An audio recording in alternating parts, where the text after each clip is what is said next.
Hey everyone, welcome back to MaryBird's Backyard Garden. I'm Jeff. And I'm Mary. And we're here with some more backyard DIY garden information for you today. And we're going to have Mary go through a few things this week again. And so the first question I have, Mary, is what did we do in the garden this week? Well, this has been a very good past week.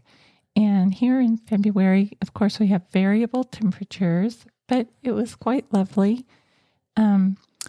I actually planted strawberries, and I planted Ozark Beauty and Sequoia. Okay, and just to interrupt you real quick, I think we should call those strudelberries, as we like to call them, not strawberries. We do have strudelberries. So we're going to have some strudelberries this year. That's awesome. I am hoping we're going to have strudelberries in early summer. Nice. I will be ready for them. Good. I think that the Sequoia is a June-bearing strawberry, and it is very delicious. And the Ozark Beauty says early summer. Nice. I'm looking very much forward to strawberries. One of the. I'm a kind of a picky eater, but I do like my strawberries. We also purchased some extra large seed starting kits, and I'm very excited about them. So the main thing about these kits that makes them new to me, but beneficial, is that they have a wicking system, and they'll pull the water up from the bottom tray, and you will have decreased chance of having dampening off, which in seedlings is a fungal problem that causes them just to fall over and die. So that's the. So I know that I saw them when they came in, which I really like because they're not the real flimsy ones. They're really well made, but they had that piece on the bottom, right? That it's called a capillary mat. There you go. There like you go. Capillary map, Nat. I like it. Capillary map. They actually have a larger hole on the bottom of them, which does two purposes. Purpose number one is it helps draw up the water through the soil, and also you can remove the seedling much more easily instead of trying to squish the sides of the container. Oh, nice. So you won't damage the roots. I'm very excited about those. And we did purchase them from Gardener's Supply, but we have no affiliation with that company. Good. I like them. They're really nice. I did notice they came in, like I said, they're not the little squishy, crunchy ones. They're very sturdy, and they look nice too. And I think they'll last for a lot longer than the other ones too. Oh, I absolutely think they'll be a lifetime purchase. Yeah. Oh, I love to hear that as from the money guy, but I like that. And I also came home with a little package of seeds, which I know that you will like. It's called the Jalafuego pepper seeds. Nice. You know what these will be good for? I don't know. Jalapeno poppers. Oh, I love my jalapeno poppers. That's awesome. These peppers are supposed to be quite large and spicy, so that's going to be perfect. Nice. Oh, I'm looking forward to those. I like the peppers. I know that was something I even tried to grow there maybe a year or two ago. You didn't try to grow. You did a really good job. I did okay. Yeah. They're not the hardest things in the world to grow. I'm going to be honest with you. You kind of put them out there, but they're colorful. Some of them are, they have different colors, and so I'm looking forward to that. I like I like to see the peppers out there. Something you can see rather than the the underground stuff that. Like our carrot thing that I got impatient, thought they were done, and they were like an inch long. And they were still growing. That was the variety that we planted, and only get that big. That was next time. I think I'd actually rather get a full size carrot going there if we're going to do it. But it was fun. I mean, I enjoyed it. Very the peppers, fun. Like I said, the peppers are good. I'm looking forward to that one. Me too. Very good. Well, I'm going to switch topics with you here just a little bit, and. This next topic is something that I actually brought home. I brought home a money tree houseplant for you, Mary. Why did you choose a money tree? Well, I'm going to be honest. I brought it home because of the name, and I am looking to buck the trend and hoping that it actually does produce money, and that money actually does grow on trees. I'm not sure how that's going to work out. I'm really counting on you to make that happen for us. Make that happen. Well, interestingly enough, I looked up information about the money tree, and I'm hoping to bring you a little cash in your pocket, but I don't know. I don't know if that's going to happen or not. Okay.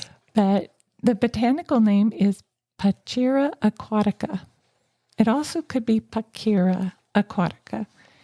And it is a tropical wetland tree from Central and South America. And when it grows in the wild, it can get up to 60 feet in height. And hopefully in our home, it's not going to be getting that big. That wouldn't work here, but yes. It will grow between 6 and 10 feet, depending upon your available space. And you want to grow this tree in a bright but indirect light, maybe an east or west facing window and just a little bit away from the window. Okay. I like it. So when do we anticipate that we're actually going to have money on this thing? I have no idea. No idea. Okay. Well, if I see some green dollar billies kind of things going, I'm going to be right there watching it. Well, it is interesting because the name of the tree is believed to have developed because there was a very poor man and he was praying for money, for sustenance, and he happened upon this very odd-looking plant, and he took it home and developed a business selling the plant. No kidding. So, wow. Okay. That's how it got its name. Nice. And it is a very interesting look. It has a braided trunk, and the trunk comes up about 2 feet on the plant that you purchased. And what it does is it looks as though it is a water reservoir. And this plant does grow in wetlands, so that could be true. It could hold water through the dry season. I don't know. And then the green leafy growth comes out on the top. And as I was saying, you do want to keep it in bright but indirect light, and you want to acclimatize it to the sunshine a little at a time so that the leaves don't burn. The leaves are very thin. They're not real thick leaves. So you want to take care of that. And you do want this plant to stay nice and moist in rich, well-draining soil, but you don't want it to sit with wet feet because it will develop root rot. My favorite planty comment, wet feet. So, all right. And they do like humidity. If you sit them on a tray of pebbles that you've put water in the bottom, you don't want them to actually sit in the water, but the humidity will rise around the foliage and help it quite a bit. Nice. So there is your money tree, Jeff. I love it. Like I said, I got it for the name, and I'm happy you did some little research, and we're going to have a nice, it's nice. It's like a medium-sized tree, so it looks really nice in the house. It does. Very nice. Yeah. All right, we're going to move on to our next topic, Mary, and the only thing I really know about this is that we get a whole lot of it in the back of the truck and lots of bags of this stuff. But I know you have a lot more information. So let's talk compost. And so really, my question is, why do we need it? Why would anybody want to do it? Compost is a huge subject. And of course, we won't be able to do anything except touch the very tip of that subject in this podcast. But the USDA defines compost as recycled organic materials in an amendment that can be used to enrich the soil and plants. And what we want compost for is because it's very rich in nutrients, and it does feed our plants, but it does so differently than if you put down just a chemical fertilizer. It doesn't feed your plants in the same way. Compost will actually develop your soil microbes and your microorganisms, your bacteria and your fungi, and it will provide food for them, which in turn provides food for your plants. And we want our compost for several reasons, not just because of that. In our garden, what I'm looking for is that it will prevent soil erosion. And the way it does that is by the soil microorganisms help the soil to kind of mesh together. Not sticky like clay, It's not that it will saturate the soil with lots of water. It just provides a good structure that the roots can grow into and helps the roots hold on to the nutrients. And the way it does that is it provides the food source for bacteria and other microorganisms, and the roots of the plant send out exudates, which is sugars and probably proteins, I think. And so the microorganisms eat those sugars and proteins. And then when they complete their life cycle, they pass on and provide the nitrogen, phosphorus, and other materials that the plants need to eat from their dead bodies. And so it's like a cycle, and it helps the soil stick together. And so we're looking to hold on to our soil because we don't have very much topsoil. Right. And I've already said how it promotes healthy plant growth, but it does help suppress plant disease because you are increasing all your beneficial microorganisms. So you will have richer, more vibrant health in your plants. It helps you to hold on to the correct amount of water so that you're not having runoff into the wastewater and things like that. And then your plants are able to hold that water for during the dry periods a little bit better too. A lot going on with compost. Compost is amazing. It is really amazing. Everything in your garden really does start from the soil up. That's the begin. That's where you need to begin. And like I said, it's a vast subject. Every little nuance could be gone into thoroughly. This is just a good overview of why I like to use compost in my garden. And creating a really good aerobic compost that is biologically active is both an art and a science. And you and I are just beginning to go down our gardening journey. And so I'm not ready, or I'm not able to really get in there and create that compost pile at this stage. So we rely on bagged products. And the way I have approached that is I've done my research into all the companies that I can find near me. I try to shop local. And I've determined who I think provides really good compost that is aerobically finished and won't have bad microorganisms in it. And then Mel Bartholomew recommends that you mix together 5 varieties of compost when you're trying to mix it up.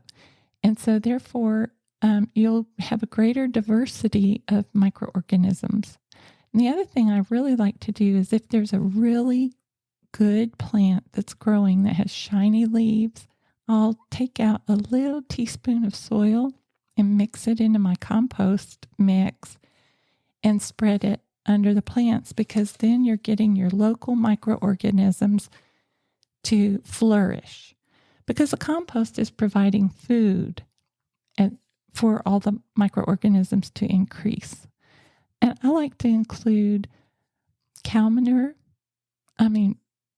But my products are very well researched. I encourage you to try to look for companies in your area that you feel are the best, provide you with the best product at a price that you feel comfortable spending. And so cow manure, chicken manure, and I like to put in dry molasses, which we've seen pretty good benefit in our garden from using molasses. I do use cottonseed meal, and sometimes I use cotton burr compost, and then, of course, alfalfa meals and any other substances. But I do try to have diversity. And so, that's what we're going to be doing. You don't have to spread a heavy layer. You could just go for an inch, because you want you don't want to shock the soil either. You want it to be able to absorb and use what you're putting on it. And then at the end of this year, maybe we'll be taking a soil test so we could make sure that we're not getting too high in phosphorus, which you want to be careful about when you're using manure.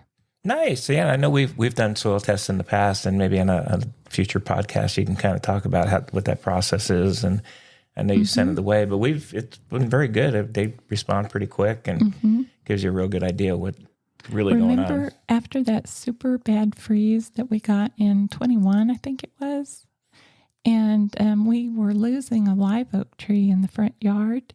And so you and I used worm castings and compost, and we put it around that tree, and we kind of babied it along, and it has held in there and survived. Yeah, it did. It did do real well. Man, I got to tell you, a lot of stuff going on with compost. It's very active. I got to tell you, there's a party going on down there. Man, no kidding. While we sleep at night, there's a lot of activity going on with the old compost down there. Yes, I like it. That's awesome. And you want beneficial nematodes is another thing that we put in the old yard. nematodes. Okay. I almost forgot about that. Oh man! But you do want to put those down because they will help with root nematodes, which are bad. You don't want those. And you get those from plants that are like in the cotton family, in the same family as cotton and okra. Anyway, the root knot nematodes can be controlled using beneficial nematodes. Okay. And you want your compost because that increases nematode activity in your garden. Man, there is a lot. There's like a whole nother world going on out there. That's pretty awesome. I like it though. That's good. So that is what I have for compost for today. Well, thank you. That was very, very informational composting activities there. So what do we have in store next week, Mary? In MaryBird's backyard garden, what can we expect from you next week? We are going to be planting out our tomato transplants. The first podcast that we did, I was talking about our poor transplants that we didn't realize in the heat they dried out. They shriveled right up. Yeah. But we watered them, and we used a little compost tea, and they bounced back, and they're doing very, very well, and they're going in the garden this week, and it's maybe just a touch early, but we'll be protecting them somehow, a towel or something. And it's the perfect time on President's Day to put your potatoes in the ground. Ooh. Yes. So we actually had some Yukon Gold potatoes a while back that sort of sprouted in our pantry, and I got all excited and thought I'd try potatoes this year. And I actually did see some of them sprouting. Yeah, I know you showed me there was a couple sprouters out there. Can't see them because they're underground, but underground. We're going to assume they're growing. And it's time for you to start watching for loopers. Loopers. Okay, I don't know what a looper is. What's a looper? A looper is a little green worm. They're also called cabbage loopers. And you want to go out and look on your broccoli, your cabbages, any of the cole crops that you have growing in your garden. And what you want to do is you could try hand picking those loopers off, but you'll probably have a huge amount. So I like to try to cover it with mesh. And I did get these little screening devices that seem like they're working really well. I'm excited about them. They're so easy to use. And all they are is a little, it's sort of like a little umbrella, and it has a mesh screen over the top of it to keep all the insects out. And so you can pick and dunk, and you could cover, and there are Wait. Well, pick and dunk? The heck is that? You pick off the little worms and dunk them in salt water or soapy water. Oh, boy. Okay.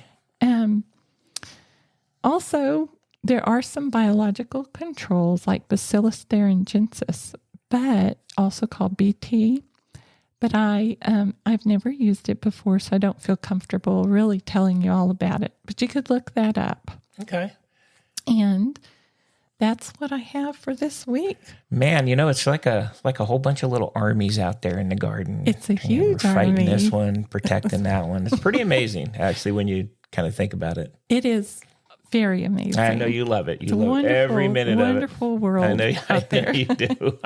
As you're definitely your thing. Well, great. I appreciate all that information, Mary.